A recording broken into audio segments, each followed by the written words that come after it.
বিএনপির এবং অঙ্গ সংগঠন নেতৃবৃন্দ, বিশেষ করে বিএনপি পরিবার এবং জাসাসের দ্বারা নেতৃবৃন্দ আছেন এবং সুধী মণ্ডলী, সবাইকে সালাম আলাইকুম। আমার আগে যারা বক্তব্য দিয়েছেন, কেউ শিল্পী, কেউ অভিনয় শিল্পী, কেউ কবি, তো শিক্ষকের বক্তব্য বোধহয় সবচেয়ে বোরিং হয়, একটা লম্বা সময় হয়।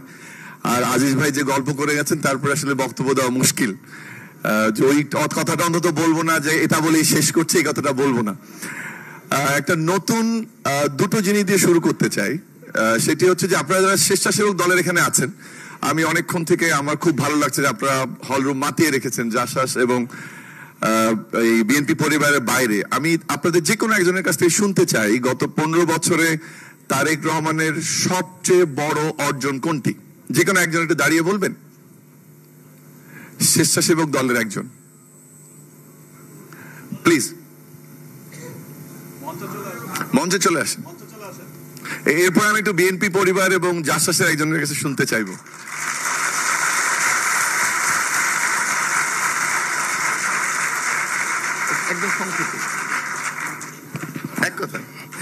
মাননীয় ভারপ্রাপ্ত চেয়ারম্যান জনাব তারেক রহমানের সবচেয়ে বড় অর্জন, হাজারো ষড়যন্ত্রের পরও বাংলাদেশ জাতীয়তাবাদী দল বিএনপিকে উনি একমাত্র একত্রিত করে রেখেছেন, যে দলকে ভাঙার জন্য হাজার হাজার ষড়যন্ত্র হয়েছিল।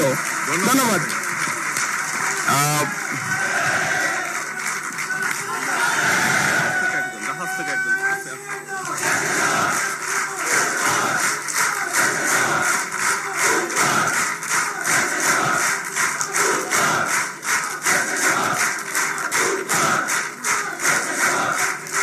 একটু যেহেতু শিক্ষক মানুষ বলেছিলাম, ওনার যে বক্তব্য দিয়েছেন, উনি যে কথাটা বলেছেন উত্তর সঠিক হয়েছে। এবার আমরা শুনি বিএনপি পরিবারের একজনের কাছ থেকে সংক্ষেপে একদম। ধন্যবাদ স্যারকে। আমরা বিএনপি পরিবার তারেক রহমান সাহেবের নির্দেশনায় দেশের বিভিন্ন প্রান্তে বিভিন্ন জেলায় গিয়েছি। সে সমস্ত হাজারো রকমের মানুষের সাথে আমাদের ইন্টারাকশন হয়েছে, যেখান থেকে আমরা বুঝতে পেরেছি এই 17 বছর ধরে বাংলাদেশের ভাগ্যে জেগে থাকা যে অপশাসন ছিল, সেই অপশাসন দুঃশাসন তারা যত প্রকারের ষড়যন্ত্র তারেক রহমানের বিরুদ্ধে করেছে, এই দেশের মানুষ তার প্রতি আস্থা রেখে সমস্ত ষড়যন্ত্রকে ব্যর্থ করে দিয়েছে।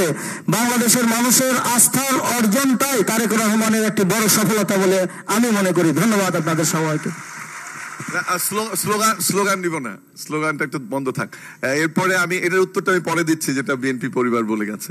এরপরে জাসাসের কাছ থেকে একটু শুনতে চাই সংক্ষেপে। ধন্যবাদ।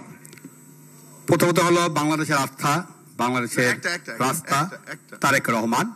আর তারেক রহমান সাহেবের সবচেয়ে আমাদের জন্য সবচেয়ে অর্জন যেটা, আমাদের দল যখন অত্যন্ত কঠিন অবস্থার মধ্যে ছিল 2006 পর থেকে 2025 পর্যন্ত, দলকে একত্রিত করে রেখে দলের থেকে একটি লোকও আমাদের দল ছুট হয়নি, এটাই তার বড় অর্জন। এই জন্য ধন্যবাদ। আসলে আগেরটা আমি ইচ্ছে করে বলি না, আসলে 3টি উত্তরই সঠিক হয়েছে। Let us give them a clap। আমি 3টা বিষয়ে কথা বলবো এবং চেষ্টা করব যে আমরা যে কথাগুলো শুনছি তার বাইরে একজন শিক্ষক হিসেবে নতুন কিছু যুক্ত করার জন্য। গত কয়েকদিন থেকে বিশেষত পরিবর্তিত পরিস্থিতিতে আমরা যে গণতান্ত্রিক প্রক্রিয়া উত্তরণের মাধ্যমে নির্বাচনের দিকে যাওয়ার যে আকাঙ্ক্ষা আমাদের ছিল, সেটি নানাভাবে মনে হচ্ছে যে কোনোভাবে প্রতিবন্ধকতা সৃষ্টি হচ্ছে নির্দিষ্ট কোনো গোষ্ঠীর মাধ্যমে। সেক্ষেত্রে আমি রিসেন্টলি একটা কাজ করছিলাম যে যারা তারেক রহমান সাহেবের মতো এক্সাইলে থেকে বা বিদেশে থেকে নেতৃত্ব দিয়েছেন, তারা গণতান্ত্রিক প্রক্রিয়ায় উত্তরণে কিভাবে কাজ করেছেন, কোন প্রক্রিয়ায় তারা বাইরে গিয়েছিলেন। অর্থাৎ 3টা জিনিস নিয়ে কথা বলবো। একটা হচ্ছে যে অন্যান্য দেশের নেতারা কোন প্রক্রিয়ায় বিদেশে গিয়েছিলেন, যারা এক্সাইলে গিয়েছেন বা বিদেশে তাকে ফোর্স করে পাঠানো হয়েছিল, এটা একটা দেখার চেষ্টা করব। 2 নম্বরটি যে বিদেশে থাকাকালীন সময়ে তিনি একটা জাতিকে ফেসিবাদ বা অপশক্তি বা যে সরকারটি ক্ষমতা ছিল স্বৈরাচার, তার উৎখাত করতে বা জাতিকে নতুন নির্দেশনা দিতে কিভাবে কাজ করেছেন। এবং 3 নম্বরটি সবচেয়ে গুরুত্বপূর্ণ, যে একটি জাতির এরকম একটা গণ অভ্যুত্থানের পরে সেই জাতিকে সঠিক নির্দেশনার মাধ্যমে পথ দেখানো, সেক্ষেত্রে ওই নেতারা কি ধরনের ভূমিকা রেখেছেন। আমি 3টি দেশকে নির্বাচন করেছি, যেটা মনে হয়েছে যে এই 3টি দেশের মাধ্যমে যেখানে ভিন্ন ভিন্ন প্রেক্ষাপটের অবতারণা করা যায়। প্রথমটি, আমি পাকিস্তানের, আপনাদের মনে আছে একজন প্রধানমন্ত্রী যিনি এক্সাইলে ছিলেন, বেনজির ভুট্টো। আপনারা বেনজির ভুট্টোর নাম শুনেছেন? বেনজির ভুট্টো, তার একটা ছোট্ট করে বায়োগ্রাফি দেখার চেষ্টা করব। দ্বিতীয়ত হচ্ছে, একটু আগে আমাদের হাই ভাই বলে গেছেন যে ইরান বিপ্লবের কথা, খোমেনির কথা, উনি কি করেছিলেন, কোন প্রেক্ষিতে গেলেন বাইরে এবং কি ট্রান্সফরমেশন করলেন সেটা দেখার চেষ্টা করব। আর একটি ছোট্ট দেশ, যেহেতু বাংলাদেশের জনসংখ্যা বেশি, অন্য একটি দেশ পূর্ব তিমুরের নাম তো আপনারা শুনেছেন। সেই পূর্ব তিমুরে কিভাবে স্বৈর শাসনের কারণে একজন বাইরে গেছেন রাষ্ট্রনায়ক, সেখান থেকে কি ব্যবস্থা নিয়েছেন সেই স্বৈর শাসন বা অপশাসন থেকে মুক্তির জন্য, এবং পরবর্তীতে জাতিকে কিভাবে পথ দেখিয়েছেন, এই তিনটার একটা সংক্ষিপ্ত আলোচনা করে আমি আমার কথা শেষ করব। একটু আগে যিনি বলে গেলেন আমাদের, আমি ভুলে গেলাম ওনার নামটা, সরি, আমাদের আজিজ ভাই, তো তার মতো দীর্ঘ হবে না, আমি তাড়াতাড়ি শেষ করার চেষ্টা করব।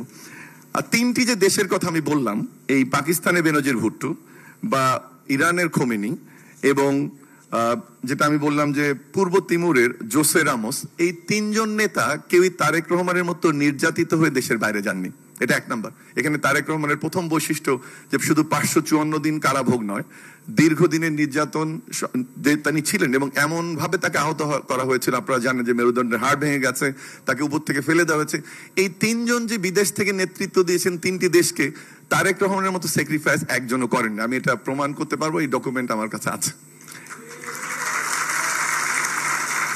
দ্বিতীয় যে বিষয়টি আমি কথা বলতে চাচ্ছিলাম, যে তারেক রহমান কি করলেন বিদেশ থেকে এবং অন্যান্য নেতারা কি করলেন, আমি একটু পড়ে শোনাই। যদি আমরা বেনজির ভুট্টোর বায়োগ্রাফি দেখি, তাহলে কয়েকটা জিনিস উনি পাকিস্তানের জন্য করেছিলেন। একটা হচ্ছে যে বিদেশিদের সাথে উনি একটা সম্পর্ক তৈরি করেছিলেন যেন জিয়াউল হকের অপশাসন থেকে মুক্তি পাওয়া যায়, এবং ওনার মূল টার্গেট ছিল যে ওনার দলকে শক্তিশালী করে আবারও রাষ্ট্র ক্ষমতায় যাওয়া। এই দুটো পয়েন্ট আমি নোট করার জন্য বলছি। যদি আমরা খোমেনিটা দেখি, আমরা জানি ইরান বিপ্লবের মূল ধারণা ছিল যে ইসলামের ভিত্তিতে দেশের প্রচার, সেটা হচ্ছে খোমেনির মূল উদ্দেশ্য ছিল। আর যদি আমরা পূর্ব তিমুরে, আমি জোসে রামোসের কথা বললাম, তার মূল উদ্দেশ্য ছিল যে ইন্দোনেশিয়ার যে চাপিয়ে দেওয়া শাসন, সেটাকে রাষ্ট্রকে মুক্ত করা এবং নতুন একটি দেশের দিকে নিয়ে যাওয়া। এটা হচ্ছে তাদের তিনজনের তিন রকম অর্জন। কিন্তু আমরা যদি তারেক রহমানের অর্জন দেখি, আপনারা সত্যি সত্যি, আমার প্রথমটি আসলেই লেখা ছিল এখানে যে একটা দলকে বিদেশ থেকে নেতৃত্ব দিয়ে ইনট্যাক্ট রাখা বা সুগঠিত রাখা, এটি পৃথিবীর ইতিহাসে বিরল, এবং দ্বিতীয় কোনোবার এটি ঘটবে কিনা সেটিও সন্দেহ রয়েছে। দুই নম্বর হচ্ছে যে একটু আগে আমাদের হাই ভাই বলে গেছে যে বিদেশ থেকে আন্দোলনের নেতৃত্ব দেওয়া যায়, কিন্তু বিদেশ থেকে যে এত সুগঠিত ভাবে, এত স্ট্রংলি এবং সমস্ত কর্মী বাহিনীকে একত্রিত করে, প্রথমে একত্রিত করা, তারপর আদর্শ তৈরি করা এবং জুলাই আন্দোলনের প্রথম থেকে নেতৃত্ব দিয়ে সফলভাবে উৎখাত করা, এই তিনটি পর্যায়ে আজ পর্যন্ত মনে হয় কোন আন্তর্জাতিক পরিমণ্ডলে যারা এক্সাইলে ছিলেন এরকম কোন নেতা সম্ভবত আজ পর্যন্ত অর্জন করতে পারেননি। এটি তারেক রহমানের একটা অনন্য অর্জন। তৃতীয় যে বিষয়টি, যেটি আপনারা তারেক রহমানের জীবনী থেকে সবচেয়ে বড় শিক্ষা নিয়েছিলেন, 2007 সালে কিন্তু ওনাকে কন্ডিশনাল মুক্তি দেওয়ার কথা ছিল, যে উনি আর নির্বাচন করবেন না এবং ওনাকে মুক্তি দেওয়ার কথা ছিল। সেটি কিন্তু উনি মেনে নেননি, জন্যই ওনার উপরে অত্যাচার নেমে এসেছিল এবং আদালতের রাগেই কিন্তু বাইরে গিয়েছিলেন। এই যে লড়াকু মনোভাব, সেটাও কিন্তু তারেক রহমানের কাছ থেকে সম্ভবত আপনারা শিখেছেন, যেটা অন্যান্য রাজনৈতিক নেতার মধ্যে অনেক সময় অনুপস্থিত, যেটা আমরা স্বাধীনতা যুদ্ধের সময় দেখেছি, যে একটি দেশকে অরক্ষিত রেখে অন্য দেশে অবস্থান করে ক্রেডিট নেওয়ার চেষ্টা করেছে, সেই ক্রেডিট কিন্তু তারেক রহমান নিতে চাননি বা নিতে চাচ্ছেন না। আরেকটি জিনিস দেখেন, যে একটি আধুনিক রাজনীতির ধারণা বা রাষ্ট্র কাঠামো বিনির্মাণের কথা বলছেন তারেক রহমান কিসের মাধ্যমে? তারেক রহমান রাষ্ট্র কাঠামো বিনির্মাণের কথা বলছেন কিসের মাধ্যমে? কত দফা? এতক্ষণ লাগলো কেন? 31 দফার মাধ্যমে। এরকম একটি কমপ্লিট প্যাকেজ, যেটা পাশ্চাত্যের প্রগতিশীল রাজনীতির ধারণা, দেশের পরিশীলিত রাজনীতির যে প্রয়োজন সেটিকে অনুভব করা, এবং মানুষের যে আমরা নতুন রাষ্ট্র ব্যবস্থা বলছি, নয়া রাষ্ট্র ব্যবস্থার কথা বলছি, নয়া বন্দোবস্তের কথা বলছি, তার সবকিছু কিন্তু 31 দফায় আছে। এটি কিন্তু সুদূর থেকে উনি বসে আন্তর্জাতিক শিক্ষা, ওনার অর্জন এবং দেশের বাস্তবতাকে বুঝেই উনি এই নির্দেশনাটা বা এই প্যাকেজটা তৈরি করেছেন, যেটা গোটা বিএনপির জন্য, গোটা জাতির জন্য একটা মুক্তির ডকুমেন্ট হিসেবে পরিণত হয়েছে। আর একটা জিনিস, আর দুটো জিনিস বলে শেষ করব, সেটি হচ্ছে এই কথাটা কম আলোচনায় আসছে, যে পাশ্চাত্যের জীবন কিন্তু চাকচিক্যময়। এখানে আমরা যারা বাইরে গেছি, অনেক চাকচিক্যময়, অনেক কিছু দোলা চলে, নিজেকে নিমজ্জিত করা যায়। কিন্তু তারেক রহমানের কাছ থেকে বিএনপির আজকে ওনার যে মুক্তি দিবস, শিক্ষার একটা বিষয় আছে। সেই বিষয়টি কি? সাদা সিধে জীবন যাপন। আমরা কখনো বেল্টের ছবি দেখছি, কখনো বাসে চড়ে ঘোরার ছবি দেখছি, কিন্তু আমরা অনেক যে সংগঠন উনি ত্যাগ তিতিক্ষার বিনিময়ে গড়ে তুলেছেন বা হাজার হাজার পরিবারকে সাপোর্ট দিচ্ছেন, সেই গল্পগুলো কিন্তু এতদিন চাপিয়ে রাখা হয়েছিল, যেটির ধারক এবং বাহক হচ্ছে বিএনপি পরিবার। তারেক রহমান যে মহৎ কাজ, সেটিকে তিনি একটি প্ল্যাটফর্ম তৈরি করেছেন, যার মাধ্যমে আজকে মানুষ সেবা পাচ্ছে। তার মানে নিজের ভোগ বিলাসকে উনি বিসর্জন দিয়েছেন এবং জাতির জন্য কাজ করছেন। এটা হচ্ছে আজকের দিনে আপনাদের জন্য একটা বড় শিক্ষা, যে নিজের ভোগ বিলাসকে বিসর্জন দিয়ে জাতির জন্য কিভাবে কাজ করতে হয় সেটি আপনাদের নেতা দেখিয়ে দিচ্ছেন। সর্বশেষ যে জিনিসটি বলবো আমি, যে আপনারা উনি যে চ্যালেঞ্জটাকে সামনে নিয়ে এগোতে চাচ্ছেন, সেই চ্যালেঞ্জগুলো যদি আমরা দেখি, সেই চ্যালেঞ্জগুলো কি কি? প্রথম হচ্ছে গণতান্ত্রিক প্রক্রিয়া উত্তরণ, তাই না? প্রথমটা কি? গণতান্ত্রিক প্রক্রিয়াটি নির্বাচনের মাধ্যমে উত্তরণ। দ্বিতীয় হচ্ছে 31 দফার বাস্তবায়ন।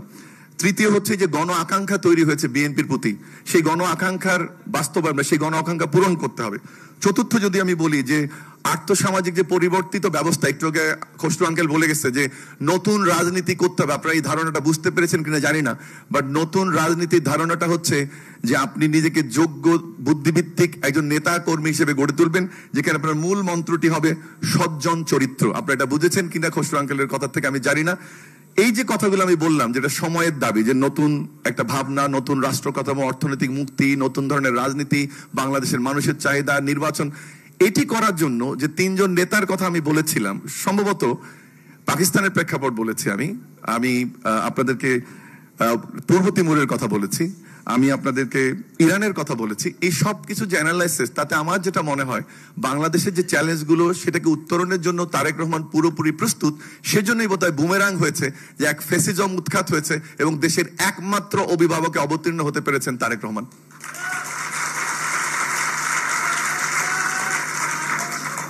শেষ করি, সেটি হচ্ছে এই তারেক রহমান কি একাই তাহলে এই দায়িত্ব নেবেন? এই নতুন বাংলাদেশ গড়বেন? উনি কি অর্থনৈতিক মুক্তির একাই চ্যালেঞ্জ গ্রহণ করবেন?